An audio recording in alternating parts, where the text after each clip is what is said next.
Para pengguna handphone perlu waspada terhadap risiko sindrom terowongan karpal atau carpal tunnel syndrome, gangguan kesehatan yang kian umum di era digital.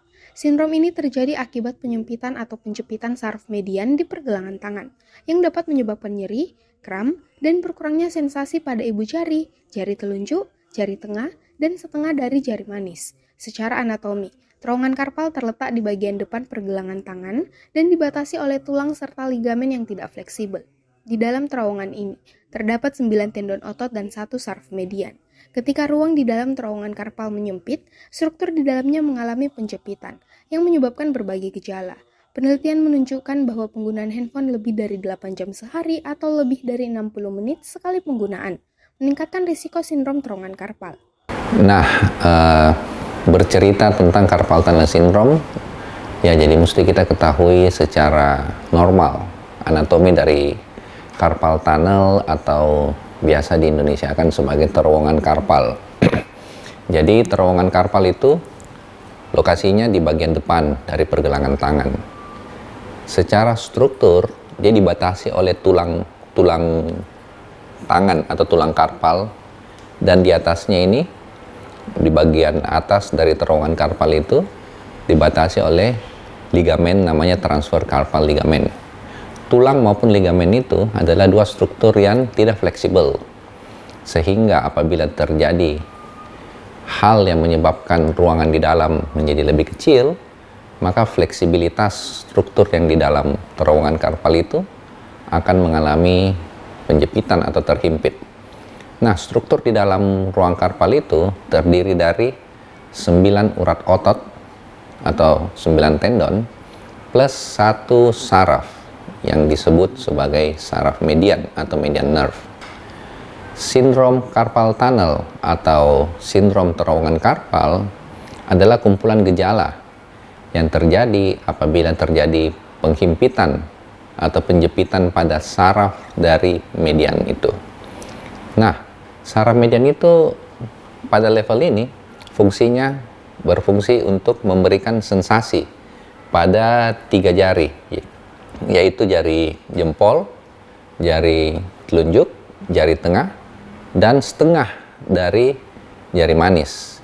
Sehingga apabila dia mengalami terhimpit atau terjepit, mengalami iskemik, maka gangguan sensibilitas akan dirasakan oleh penderita. Gangguan sensibilitas bisa berupa kram-kram, bisa berupa nyeri, atau bisa berupa pengurangan rasa. Yang kedua, median nerve itu juga memiliki fungsi motorik, yaitu dia mempersarafi otot-otot yang ada di bagian lengan ini, terutama otot untuk jempol. Sehingga salah satu gejala yang bisa kita lihat apabila sudah terjadi kronik penjepitan pada saraf median ini, otot-otot yang awalnya kita lihat ini seperti gemuk ya, ini ada isinya ini otot, lama-kelamaan dia bisa hilang. Jadi dia bisa kurus di sini ya. Jadi seperti celah.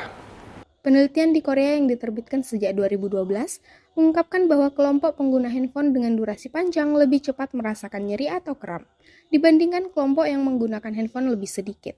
Faktor risiko lain yang mempengaruhi terjadinya sindrom ini termasuk faktor herediter, gerakan tangan berulang, posisi tangan yang statis dalam waktu lama, serta kondisi seperti kehamilan dan diabetes mellitus. Peningkatan cairan tubuh selama kehamilan misalnya, dapat mempersempit terowongan karpal sehingga saraf median lebih mudah terjepit. Memang tidak bisa dipungkiri bahwa handphone ini sudah merupakan kebutuhan ya. Kebutuhan mungkin yang susah dipisahkan lagi, bahkan dari anak kecil, remaja, dewasa, orang tua pun zaman sekarang tanpa handphone itu mungkin rasanya sangat sepi. Namun demikian yang perlu kita perhatikan ya, menurut hemat saya, bahwa dari faktor risiko tadi yang saya sebutkan ada 2 faktor risiko yang bisa kita modify sehingga angka kejadian untuk carpal tunnel pada diri kita bisa lebih dikecilkan. Yang pertama yang tadi saya sampaikan bahwa pergerakan berulang yang menyebabkan menyempitnya terowongan karpal ini. Pergerakan itu termasuk pergerakan jari-jari ya. Jadi kan kita bermain handphone ya memang yang bergerak itu jari jempol ya kebanyakan.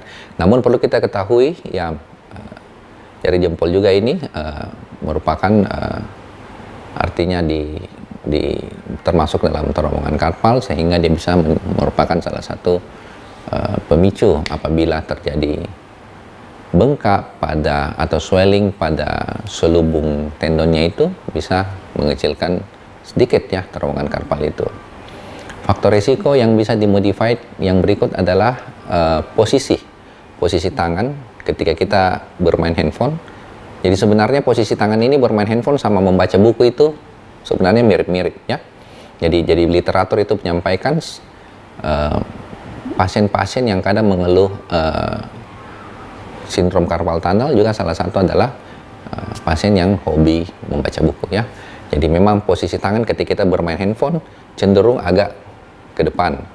Nah, posisi demikian yang apabila dibiarkan dalam tempo yang cukup lama ini berdasarkan penelitian yang saya baca di 2012 lebih dari 60 menit, itu resikonya akan lebih besar untuk angka kejadian carpal tunnel dibanding apabila bermain sebentar, kita istirahat ya, digerakkan lalu mungkin kalau ada keperluan dilanjut lagi. Nah, untuk beberapa pasien yang sudah mengalami keluhan, dokter sering menyarankan bahwa pergelangan tangannya dilakukan shaking. Shaking ini bisa meringankan gejala nyeri atau gejala kram-kram, kesemutan pada tangan itu. Shaking ini tujuannya apa? Tujuannya supaya posisi tangan yang tadi monoton bisa digerak-gerakkan sehingga terowongan karpal itu bisa lebih lowong oleh karena mungkin swelling ataupun penyempitan oleh karena posisi itu bisa lebih longgar ya. Mungkin demikian. Untuk mengurangi risiko, disarankan agar pengguna handphone memperhatikan durasi dan posisi penggunaan. Gerakan berulang yang berlebihan perlu dihindari, dan posisi tangan saat bermain handphone atau membaca buku sebaiknya tidak statis terlalu lama. Menggerakkan tangan secara berkala dapat membantu meringankan gejala sindrom terowongan karpal.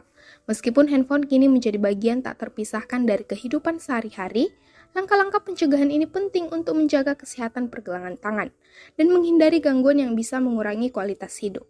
Feni Septiani Samuel, Unhas TV.